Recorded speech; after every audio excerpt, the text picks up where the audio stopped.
Good day po sa mga visitors namin dito sa Teps TV at welcome pong muli sa aking channel. At ngayong araw ay meron tayong dalawang question na sasagutin mula sa comment dito sa aking video. Okay? So isa ay tungkol sa home credit question at isa ay tungkol sa tala.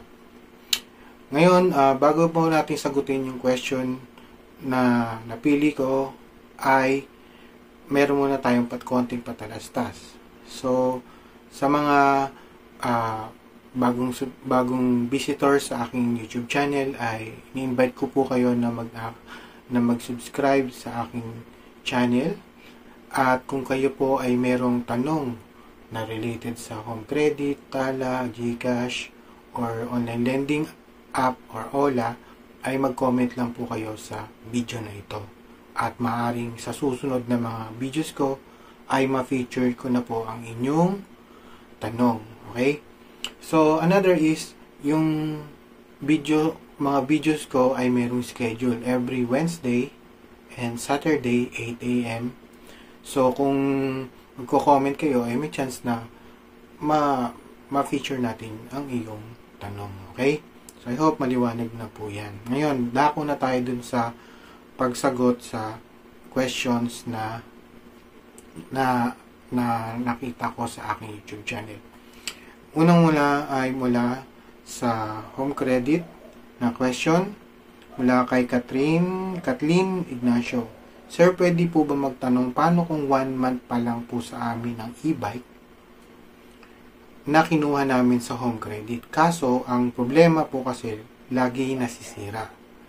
Need po ng service sa trabaho, kaso kung lagi naman nasisira, kapag ba sinoli ang e-bike sa home credit, kahit nasoli mo na yung item, huhulugan mo pa rin. So, okay, sagutin natin agad yan.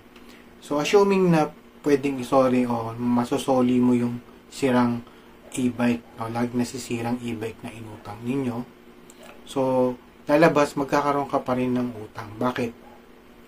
Yung home credit, may partner yan. Halimbawa, dun sa kinuha mo ng e-bike. So, ang halaga ng e-bike ay 50,000 at tutubuan ni home credit yun at magiging 60,000 halimbawa. So, may kita silang 10,000. So, magda-down ka halimbawa ng 5,000. So, 55,000 talaga yung total ng utang mo. So, si home credit, binayaran na ng buo yung partner nila ng 50,000. At ikaw naman na may utang sa home credit, kasi ikaw yung kausap ni home credit nung nangutang, 55,000 yung utang mo. So ngayon, dahil second hand na lumalabas yung e-bike mo, so maaring lower value na yan. Okay? So bakit? Kasi kahit saan naman, kahit kotse, or mga gadget, appliances, furniture, once na nilabas mo na yan or nabuksan na, yung value niyan bumababa na. So, halimbawa, binalik mo, tapos i-assume nila na value na lang nito ay 40,000.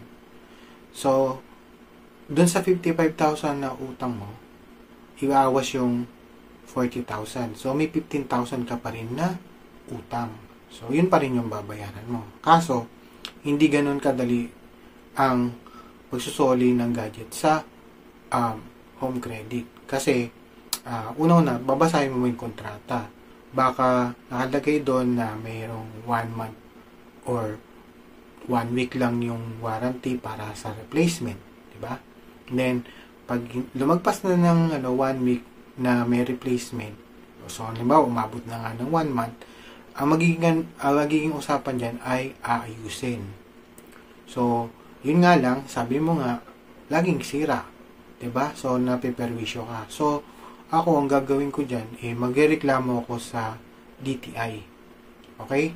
So, pag magreklamo ako sa DTI, sasama ko yung pinagbilhan ko ng e-bike at yung email din ng home credit para makita ng DTI na na may problema dun sa transaksyon. So, sila yung magdidesisyon. Okay? So, para masoli mo talaga, diba? So, pag masoli mo, at least kung meron man natira or sasabihin mo sa DTI na bakit ko babayaran yan? perwisyo pa nga, nag-down payment pa ako, logi, tas ganyan, hindi ko magamit ng maayos. So, ganun, di ba? So, yun ang maaari kong gawin.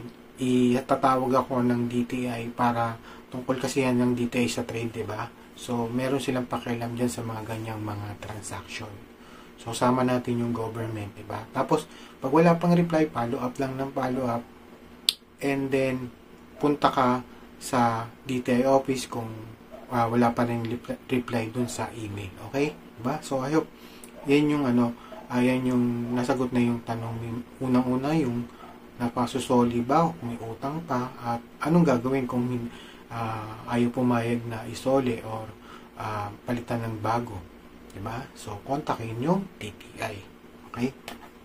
Another question is yung sa tala naman, sabi ni user X20 o X2O, bakit hindi ako makapag-loan ng good payer naman ako ng third loan?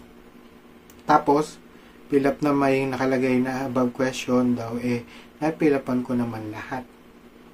So, though medyo malabo yung detalye nung pero so far dun sa experience ko sa ibang mga tanong, unang-una, nasagot ko rin naman to na hindi ko mo good payer ka sa tala or kahit sa ibang mga loan, yung susunod na loan mo,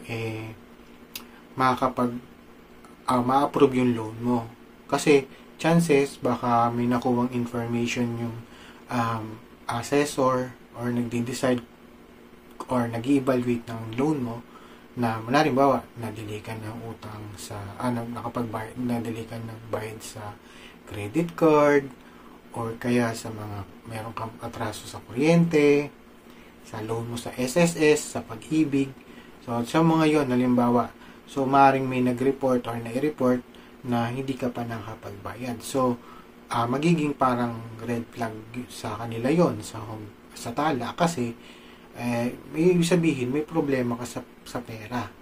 So, baka hindi ka makapagbayad. So, pag pinayagan ka nilang makapag-loan tapos hindi ka makabayad, hindi mahirapan silang makasingil, di ba? So, ayaw nila yon.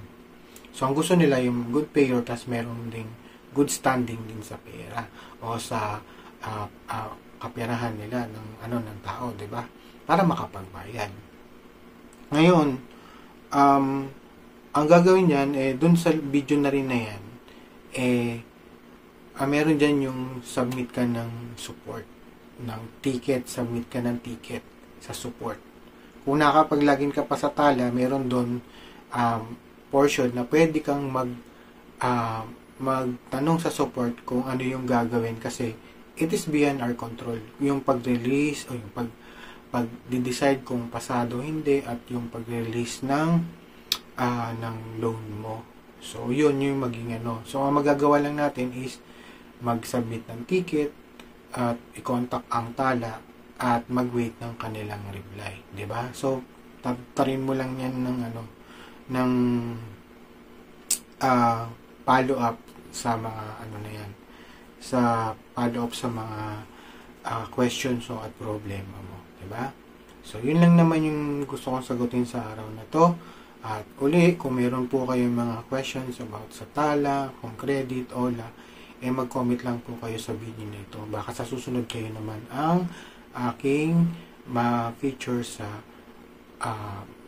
bagong video. Okay? So, hanggang dito na lang po at marami pong salamat.